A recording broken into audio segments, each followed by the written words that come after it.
Woo! Continuing on with limits here, section 1.4, we're going to be finding limits from tables, but also algebraically. We're gonna dive into that just a little bit. All right. So when we have a graph, we saw it's actually, it's pretty easy to see the limit of f of x as x approaches 3. So if we take this graph over here on the right, we can see that our limit is going to be, as x approaches 3 from the left and from the right, it's approaching 4 for my y value, right? So 4 is my answer. Now, what if we saw this as a table? Okay, so this, now if we step down there, we use a table of values to figure it out as well.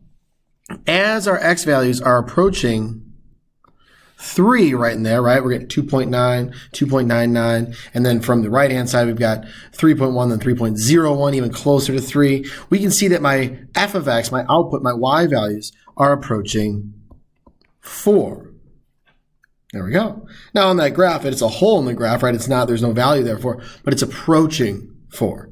So basic idea there of tables. Some of them will be maybe a little more challenging than others, but let's take a look here. How about number 1 here?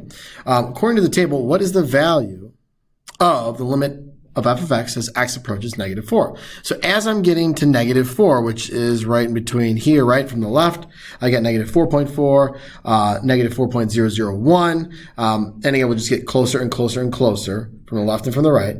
What are we approaching there? Well, it looks we are approaching 2.5. I think we'd all agree with that. Awesome. Now, what about if we're not just given a table, we could create our own actually. So let's do that. We're going to pop out our TI-84 Plus or TI-83 calculators. All right, so we want to find the limit as x approaches negative 2. The limit of f of x as x approaches negative 2. Now, why might that be a little bit challenging? Well, when we're looking at this here, if you remember anything about rationals, if I were to just directly plug in negative 2 for x, I'd be dividing by 0, right? That'd be no bueno there. So let's use a table of values. Now, when I pull up my calculator here, I have it all plugged in there. I put parentheses around my numerator. Don't forget to do things like that, right? Or use your alpha y equals. This doesn't have the fraction feature, so I had to type it in this way. I'm going to go to, let's see here. How about second table set? And how about I start at, I'll go with 2 for now. And let's go by, actually, you know what? Yeah, we'll start at 2. Let's go with, instead of auto, let's go with ask. Okay. Now let's go to my table. So how about this? Let's plug in a value that's on the left-hand side of negative 2. So how about negative 2.1? Hit enter. Okay. And let's get even closer. So negative 2.01. Okay. And how about negative 2 let's go with 0.001, and let's see where we're at once we get there.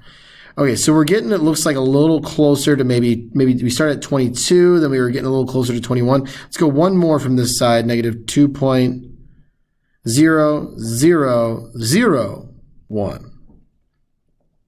Okay, so even closer to 21 still. Now, I wonder if the same thing will occur on the left-hand side. I'm going to plug those values in while I pause it. All right, let's take a look here. We've got negative 1.999. That gives me 20.99. And then negative 1.99 gives me 20.9. So as you can see, I did them where I'd skip over negative 2. This was negative 2.0001, but it doesn't always show all that, right? It only goes so many digits there for us, okay? But again, it looks like we're coming up on that 21, but let's see what happens here. Let's just go, I'm going to replace one of these. What if I just did straight up negative 2? All right, let's just try it. I get an error. Okay, and that does make sense. We said, hey, if I plug in negative 2, I'm going to be dividing by 0, so it should be undefined. I'd get an error. Let's fill in our table. All right, and there we go. So I put in just a couple of them there as we got closer to that negative 2, and we did have that undefined. But let's see, can we see what is it approaching there? It definitely appears that it is approaching from the left and from the right, f of x equaling 21. Okay, so the limit limit of f of x as x approaches negative 2 of this particular function would be 21. Cool.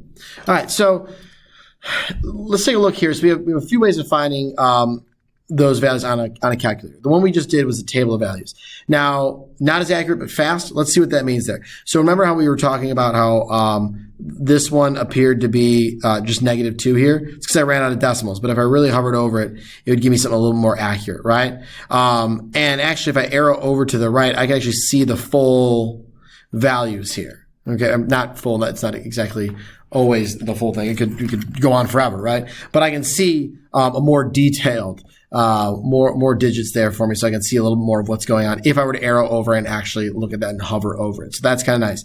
And that function notation will actually do the exact same thing. And I'm going to skip over the function notation for now, just because I think this will be enough for us here in this intro to limits. Okay, so the table works nice and fast. If you want a little bit more, you can arrow over them and you can click through them and see more decimals. All right, awesome. All right, now we got the function f is continuous and increasing for x is greater than or equal to 1. What the heck does that mean?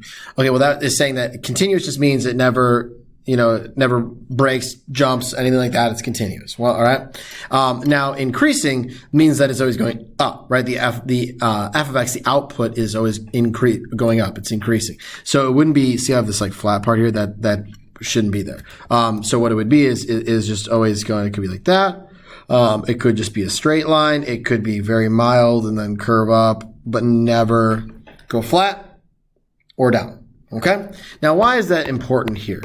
Well, that would tell me that between these two values here, it's always going to be more. It's never going to dip down, right? I'm not going to get 4.84. Okay? So it does tell me a bit about that. So as I continue through, or anything greater than x is greater than or equal to 1, anything greater than 1 there, is going to give me an increasing value. I'm always going to go up. Okay, enough with that. Now, the table values the table gives values of f at selected values of x. Approximate the value of the limit as x approaches 2 of cosine of f of x. What does that mean? Well, that's basically saying, let's calculate that limit of f of x as x approaches 2 and take the cosine of that. So what would we get for f of 2? Okay. Well, we don't know if we can exactly evaluate it, but we can use this table here, and it looks like x is going to be approaching 2 right in here. Well, what is my y value approaching? It looks like 5. So now what I can do is I can take the cosine of 5. All right, that's calculated right there. Now, we do want to make sure that when we plug this into our calculator that we are in the correct mode. So let's go to mode. I am in radian mode. That is the mode that we want to be in here. Okay, we want to be in radian mode. So now I just do the cosine of 5, and we are done. Now, in calculus, if you're going to be taking AP Calculus next year, this is just an introduction to limits, you will be using 3 decimal places, either rounded or truncated. That's a fun word, right? So rounded would be 0.284, and truncated would just be 0.283. So they would accept 0.284, that's your rounded, or 0.283, that's your truncated. Either one of those would be okay on an AP Calc exam. Okay? Cool. Awesome. Let's keep moving. Actually, I was thinking there was more, but that's it. Quick video. Awesome. Fantastic. I hope you guys enjoyed limits from tables. I know I did. Have a wonderful day, America. Freedom, rock and roll, Costco. Yo-ro. And of course, Riverdog Jenny on the gram. All right. See you later.